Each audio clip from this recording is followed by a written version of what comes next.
Sisi katika wiki hii ya afya ya akili ambayo inaanzia tarehe 1 mpaka kilele chake tarehe 10, tumewakaribisha kwa wingi wahitaji wenye changamoto za magonjwa ya akili. Tumeweza kupata takwimu kuanzia mwaka 2024 2025 tuna wagonjwa 1166, sawa na 98% nafikiri ya wagonjwa wote. Ugonjwa wa kifafa ambao una 31.6, ukifuatiwa na ugonjwa wa skizofrenia, mpumbazo wa akili, ambao huu umeonekana ukiwa na 30.5, na ukifuatiwa na ugonjwa wa msongo wa mawazo ambao umeonekana ukiwa na 21. Waathirika wakubwa sana ni watu kuanzia miaka 14, 19, 20 mpaka hapa 36.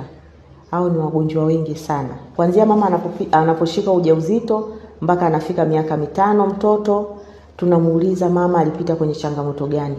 Inawezekana changamoto wakati wa kuzaliwa mtoto, akaekewa mashine kwa ajili ya kumsupport, lakini baada ya pale mtoto pia hakuweza kulia katika kipindi kile ambacho mara tu baada ya kuzaliwa. Kuna madawa ya kulevya, lakini pia kuna msongo wa mawazo. Ukiangalia katika nchi na dunia nzima sasa hivi kila mtu analalamika hali ya uchumi. Matatizo ni mengi ambayo yanahusiana na msongo wa mawazo, kubadilika kihisia, kitabia, na mwisho mtu kuonekana ana changamoto za kiakili. Wito kwa jamii, cha kwanza kabisa, kufika hospitali kupata tiba.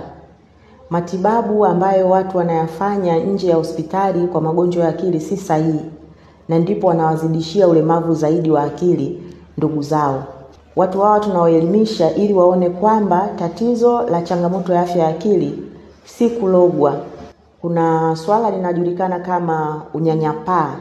Sasa kama wale ndugu wa karibu hawajapewa elimu namna ya kumtunza, na hiyo itamuongeza zaidi katika msongo wa mawazo, na hiyo itamsababisha zaidi asiweze kupona daima.